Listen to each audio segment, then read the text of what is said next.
welcome to another CCMA Pride conversation. I am so excited for who I'm talking to today. You can see them right now. Hello, D'orjay. Hi, how's it going? First, it's going so well. I'm so excited to talk to you. First and foremost, happy Pride. Thank you. Happy Pride to you as well. It is a great month, but I know both of us love to show pride all year round, and that is so important. But I do want to know, because I think it's important to hit on it, what does pride mean to you?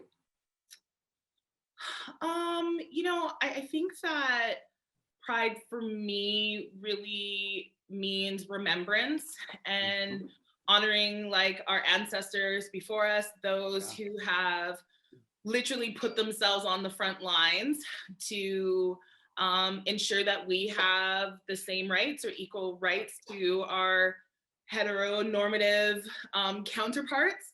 Yeah. So that's like first and foremost. And I think also like carrying on, that message of Yeah. like equality for all people, for all folks, regardless of their sexual orientation or their gender identity Yeah. or non-gender identity, their race, all those types of things. So that's what it is for me, just honoring remembrance and like continuing to fight the good fight, I think. You are 100% right in both of those things you said there. Not that there's a wrong answer to that, but I think it is so important that we remember those who were before us that really paved the way for us to be here and be queer and be out and loud and proud about it. It is so important to remember those people. Thank you. Thank you. Yes, thank you so much. Everyone's coming out journey is so very different. And there's no right or wrong way to come out. Everybody, like I said, just has their own story and their own journey. What was your own coming out like? You know, this is something where I will acknowledge that I have some immense privilege in like I don't really feel like I ever did really come out. I don't Okay. feel like I had to. Sexual orientation was never anything that my family ever made something that you had to be ashamed of. They're small town farmers, but I guess fairly socially liberal. Yeah. My mom, many of her best friends were gay, lesbian, trans. I'm old, so I was born in 1983. 84, baby. Yeah. 84. And like I remember consciously understanding, what gay meant, what lesbian meant at a young age. And so I was just around that from a young age. I didn't really realize that people had an issue with sexual orientation being outside of, heterosexual until like I got into school and Yeah. that sexuality is weaponized, against people. But I that is one thing where I'm so grateful. Like I never had a complex about that. And sense that I felt like I wouldn't be supported by my friends and family. Nobody was surprised whether I brought, a guy home or a non-binary person home or like, and maybe that's just because I've always just been my own person Yeah. from a very young age.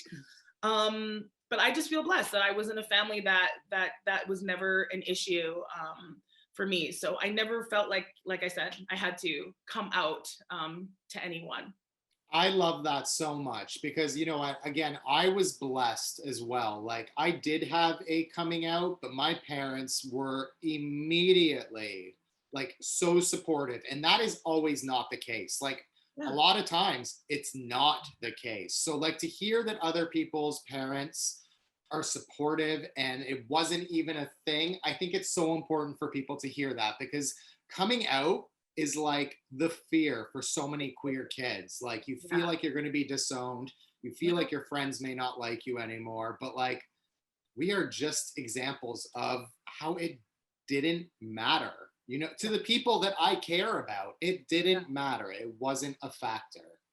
Yeah, I agree. And I just feel like I kind of just feel within my family, at least my mom would say to me, like, if I did feel I had to, like, she would be like, well, I didn't come out when I decided I was straight. Like, why would you feel like you had to come out? And you know, my fiance, who is non-binary, they came from a very conservative religious background, and they have been disowned. They have been pushed out of their families' lives, and so I definitely have witnessed and am supporting my partner through that, in particular since we got engaged. And I really, it is, it's really tough to see that contrast, and to see the impact that that has on someone, you know, who is so, so close to me. So for all of those parents out there that are loving your kids truly unconditionally, just like bless you, and thank you so, so much. And for parents who are on the fence too, of just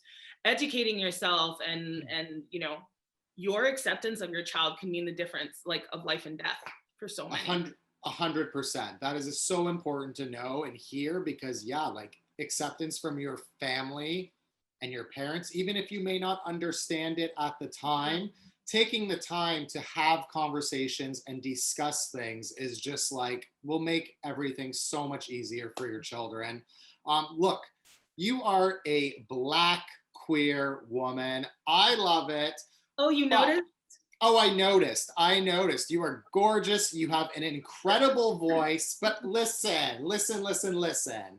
Country music and Black and queer in the same sentence? Like, what?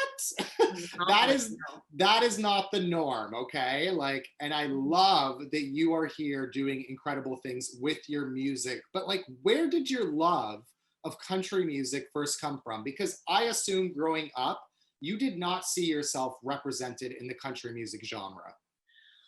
Oh, no, I didn't. I did not see that representation. I grew up on country music. Like, I'm a rural kid. We were just at my mom's this this weekend, and my fiance was seeing pictures of me riding pigs in the pig. But yeah, I grew up on country music, listening to CFCW as a kid, and all those like classic country artists like that my grandparents introduced us into. And you know, through 80s child, so like late 80s, early 90s, hello, golden age of country music.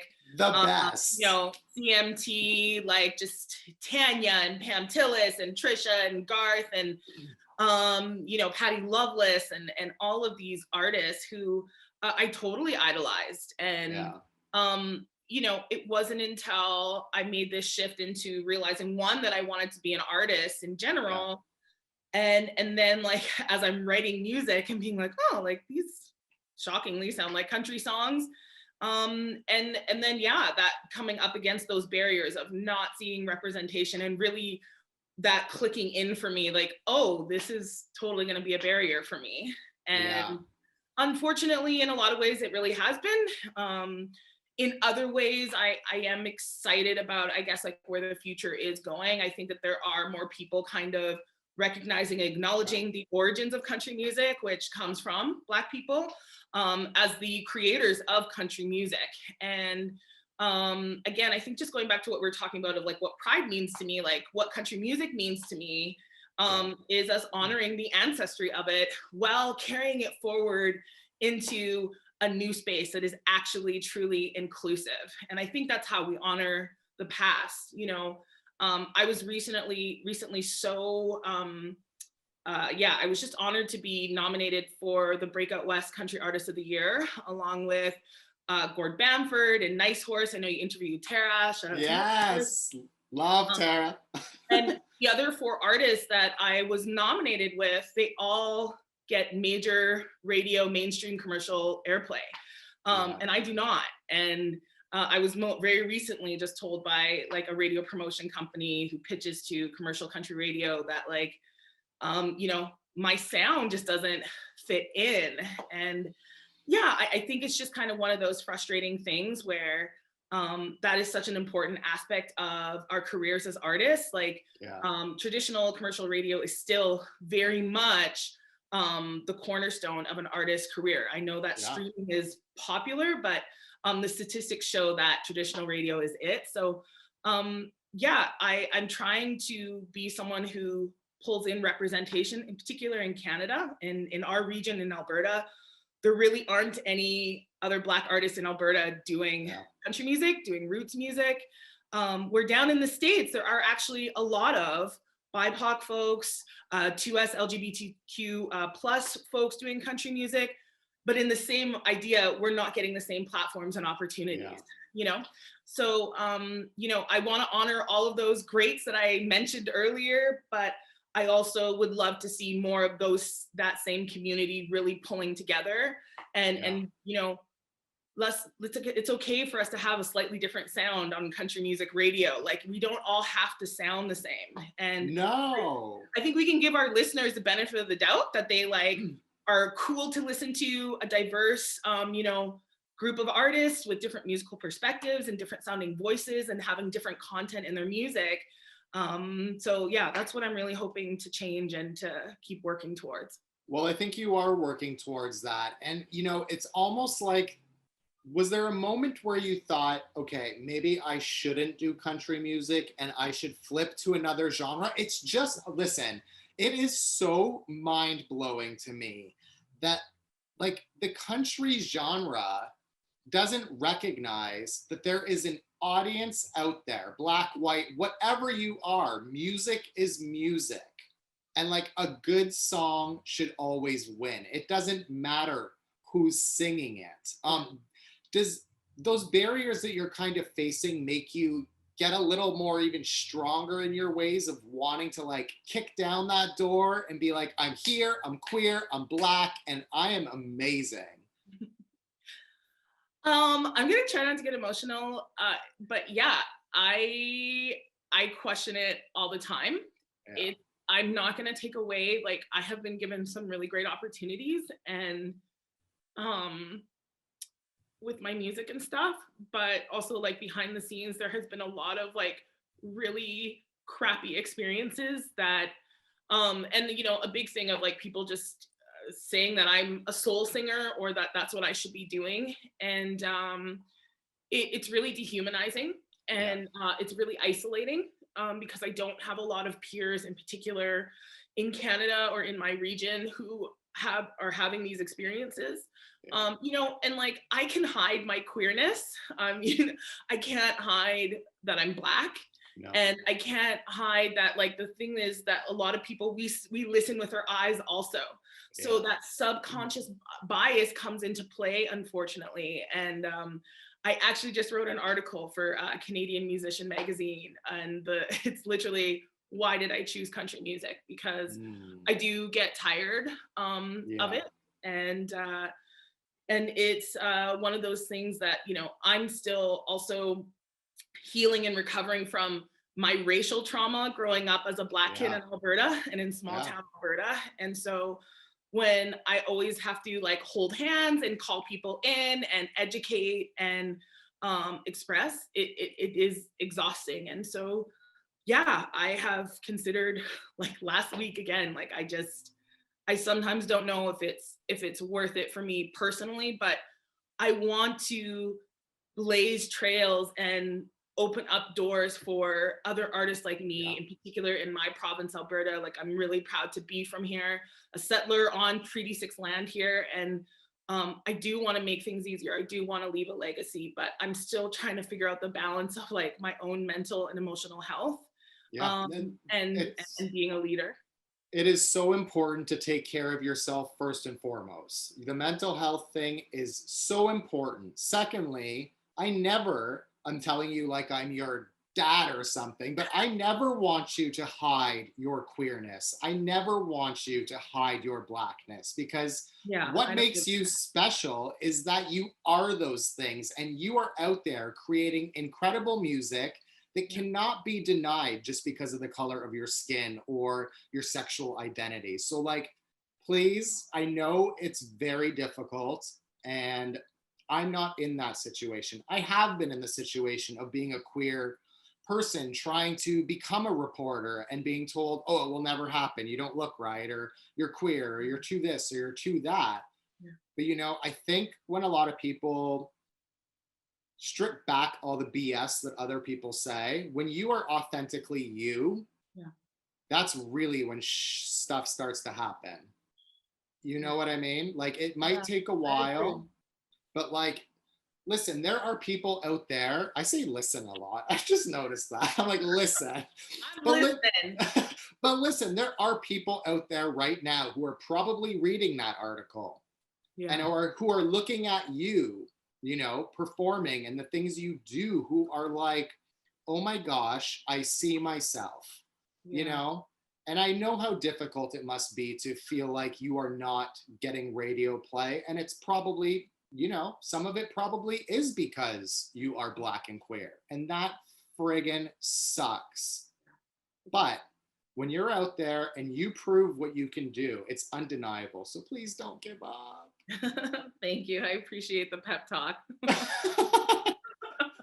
I will remember this and on some of those dark days for I sure. know. Listen, I can't imagine. I am a white man. Like, I didn't have the experiences growing up that you did in regards to your race. And I can only imagine how it feels trying to get your career going and facing all these obstacles. It's not easy, but like, hang in there. And I'm a firm believer that if you're good at what you do and you are passionate about what you do and you're honest about what you do, you will go places. You know what I mean?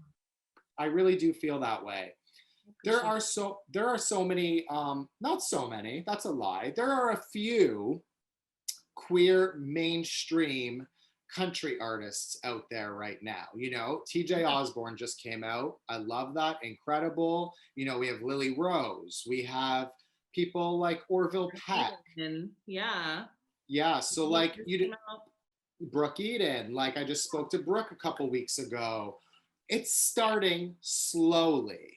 Yes. It's slowly happening. The conversations are happening. How does it make you feel to see the little strides that are being made to have queer country artists represented in the country genre? Yeah, you know, I think I touched on this before. Like, there definitely it does spark hope and some excitement. Oh, sorry, my cat is making. Now, I love cats. I just locked mine out actually. So cute. This is Curveball, everybody, Curveball Mountain. Hi, cutie. Yeah, you know, again, like there are those sparks of hope and excitement. I think for me, I always just want to make sure that those conversations and that inclusion is intersectional. So like we are making sure that we are including, you know, I do find that sometimes like in particular around like pride events that yes, people feature and you know, pride artists and stuff like that, but often it's only white you know, artists. Yep. And so just making sure we're being intersectional. I think that that is really, really important. And for that representation, again, to be inclusive. Yeah. And also it to go, I think for me, like us moving past conversation into action. And, you know, Yes.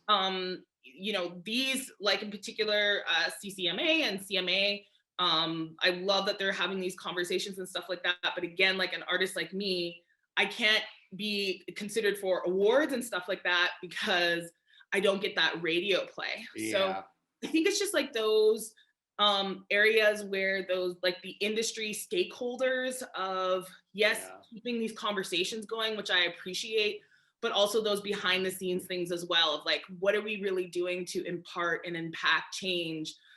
So also that artists don't feel like they're being tokenized either, Yeah. right? So they Yeah. don't just feel like they're being pulled off the shelf for Pride Month or Yeah. whatever, Black History Month or whatever that is, that we're also like getting those opportunities year round. Yeah. So yeah, I will always just like be cautiously optimistic and hopeful that we keep moving in this direction. And I'm someone that can, you know, yeah, be like a leader in voicing those things and trying to my best to always have as much grace and patience as possible, but also like, let's get this going. Let's do it. Let's make some changes. Like we can really do this, you know?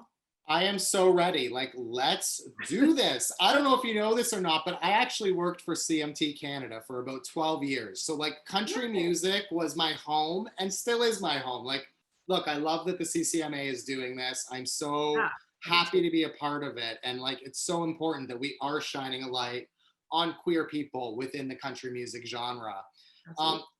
Take away for a second being queer. That's one part of it.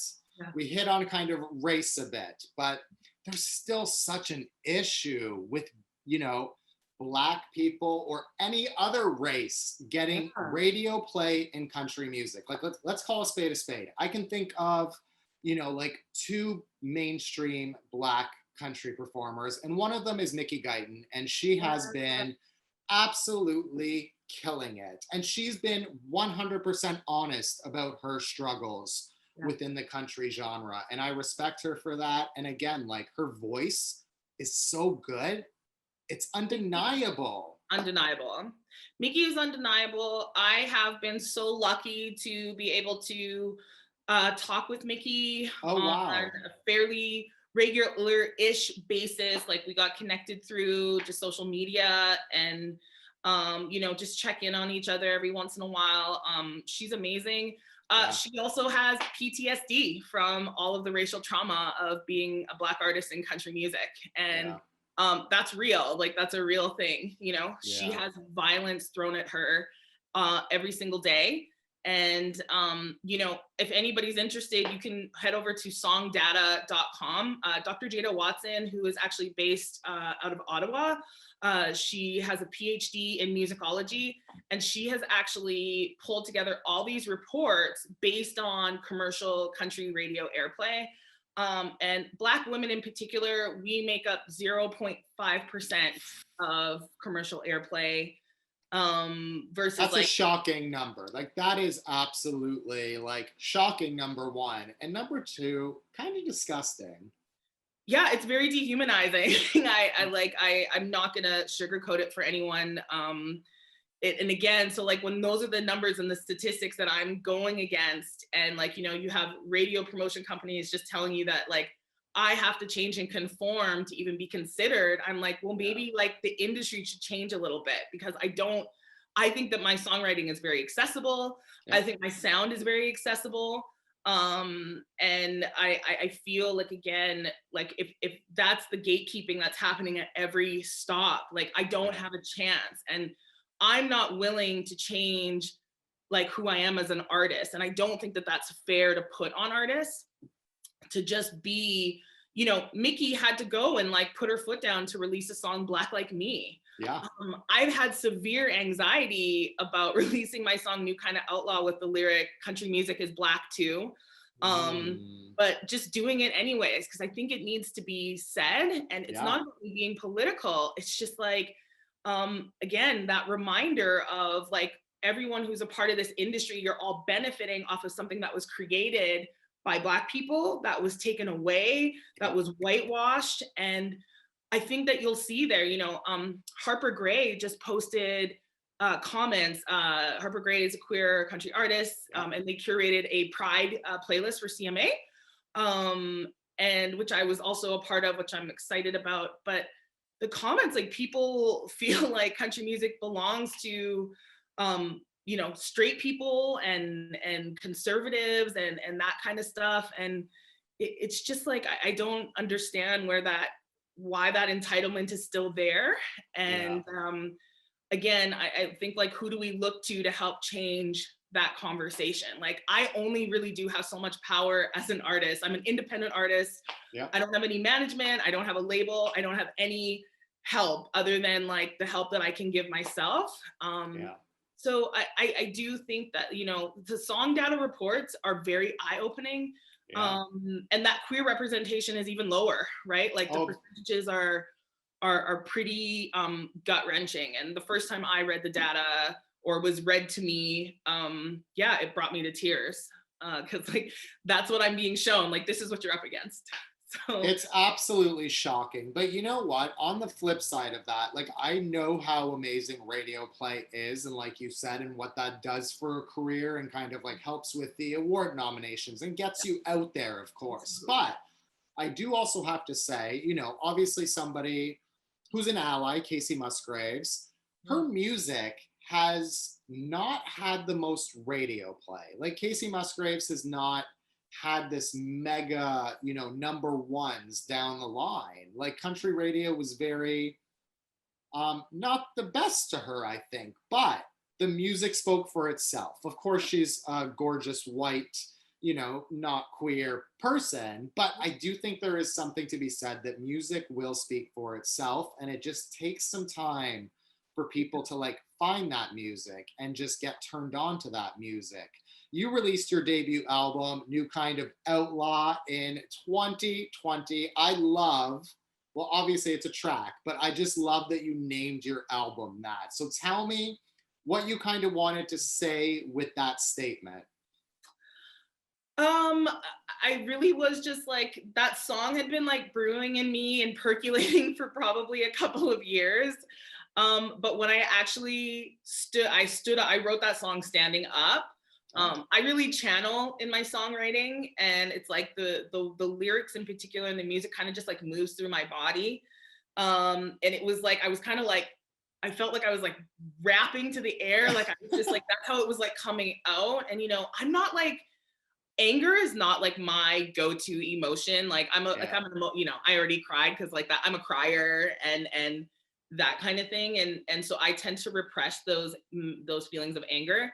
But yeah, it just kind of came up, like my frustration. Like I had yet again been told like, I'm really talented, but like mainstream country's not gonna want me, and da da da da. And I understand it's not that like I'm so gung-ho on being mainstream, but like I don't feel like the reasons why I can't be mainstream actually hold up. Like I think that part.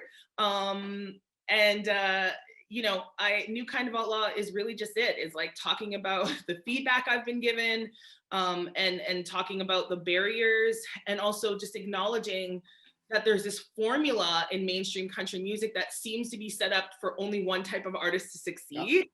And I don't really understand that. And, even like, I love CMT, and listen, CMT is doing incredible work right now. Like Leslie Fram is like stepping up to the plate big time.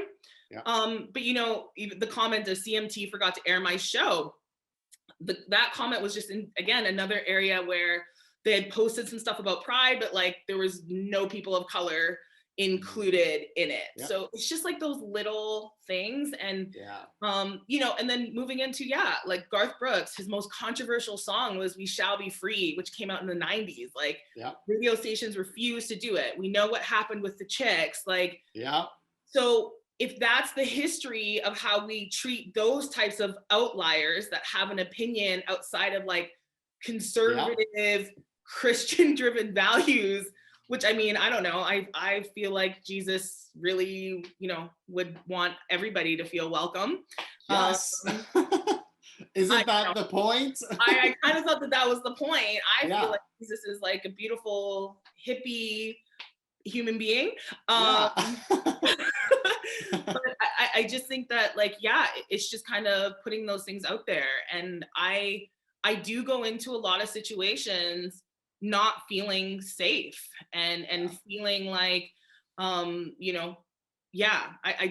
don't know how else to describe it. Is like, I go into a lot of situations not feeling fully safe, and really just kind of having to be that, like, put that shield up, and also understand that I'm gonna, again, be educating, be hand holding, withdrawing my support from certain things because there's only one Black person or one Indigenous person or whatever, or none at all. And me just kind of trying to encourage people that way of like, well, if you're going to do this, like, go ahead, but like, I'm not going to support this anymore. Because like, this is, if you're going to post something like a Black square and say you care, like, I'm going to hold you to that and hold you to action to follow through. So, and I don't think New Kind of Outlaw, that song, so many people have messaged me about it and have just said like it's a power anthem for them. They don't have to be Black and queer. I think that a lot of people feel like outliers in our society just for being who they are. And that's what that song is, of like this perception of what an outlaw is, which is, like Waylon and Hank and Willie, but I'm like, they've all had really successful careers. So like, who really is the outlaw, right? So I'm glad people have received that song so well. It was a big risk for me to put that on the album, and I had advice to not do that. I had advice from industry people that told me that I need to play nice and I need to be a certain way until I get my foot in and, you know, and then I can start being a disruptor. And I just couldn't do that. That's not who I am. And that's not, I guess, the precedent that I want to set for myself, that I have to work myself out of. I'd rather be transparent with people. You know who I am. Yeah. From the get-go. And then you can decide whether you want to you want to mess with me or not. But people can see through. Sorry to cut. People see through the BS. Like, listen, it's 2021. Like, when I see an artist putting out something that I know isn't them, I can tell. You know what I mean? And like, no, don't play nice to get your foot in the door. Kick your foot in that door and say, I'm here. You know what I mean? Like, yeah, no, honestly, I so agree with you, because 3 of the songs on the album I actually released as an EP in 2019, just because I didn't know if I was going to be able to secure the funding to finish the album. Yeah. And like, I just didn't get really any response whatsoever. And they were, you know, like kind of more love songs and stuff like that. And when I was able to finish the album and Kind of Outlaw came out, like, that's what everyone gravitated to, was this song that was very real, very honest, a little satirical, but also like a history lesson. And so I agree with you. Like, I have to take those types of experiences and realize that there are people out there that want to hear about the real deal, the real authentic, and that they'll relate to that also. Like, I think 100. that is my biggest goal, is for people to relate to my music and see themselves in it. And yeah, that's been really meaningful for me. 100%. Take away the whole struggles within the country music genre. Do you feel like being queer in your life, like, I was saying this to somebody I interviewed the other day, that, you know, there for a long time, I felt like being queer was something that was going to be a detriment to my life and my career. And then once I finally like owned it and like loved myself, accepted myself, that is when stuff started to happen. I don't know if I'm allowed to swear, so I fixed it. Pride, honey. Let's get That's right. That's right. But that is when stuff started to happen. So, like, looking back now on your life, do you feel like, and it's a weird thing to say, like being queer was a blessing, but like, was it a blessing in your life? Yeah, I mean, first off, I want to say just to you, like, I'm sorry that you felt that way, you know, at any time in your life. And I do feel like my queerness is a blessing. Absolutely. I feel like me growing up Black in Alberta, even though it was really, really challenging and traumatizing in a lot of ways, like, the intersections that I live in have allowed me to become this deeply empathic person. I feel like the resiliency that comes from, you know, being not of the norm is what makes me such a creative individual, because I have had to figure out how to survive in these worlds that aren't really built for me to necessarily succeed in an easy way. And so I will always be grateful for that. That those I guess that flexibility in who I am has allowed me to be a very creative and empathic person. And I do feel like that's what people are drawn to when they connect with me. Yeah, well, you are incredible. I could talk to you forever. I'm already looking at the time. I'm like, holy, we've been chatting for so long. I love it. I love chatting with you. I really, really hope that country radio and just country music as a whole really takes a look at the history of country music and takes a look at itself and realizes that they're missing out on so many incredible people just by kind of being gatekeepers. You know what I mean? And like that's like yourself. I sincerely really look forward to what's going to come up for you, because I do see big things. Like, your voice is incredible. Your songwriting is incredible. You are stunning and gorgeous and intelligent. So like, big things. I really appreciate you talking with me and the CCMA. Thank you so much for having a Pride conversation series. Like, yay to the CCMA. Hey, thank you so much. Yes, I really appreciate any and all of these opportunities, and I appreciate you. I like already adore you. I don't know what has happened here between you and I. We are like best friends I now. love it. I know. I'm really Yeah. into it. I want to come and hang out when I'm somewhere in Toronto? I'm in Toronto, but listen, when the world opens up again, if you ever go to Nashville or something, I want to go back. We'll go there. We'll go to a queer bar in Nashville and we'll have the best time. Deal. Yes, absolutely. I know some fellow queers down there. So yeah, we will do it up. Big time. Yes, awesome. Thank you so much. Thank you so much.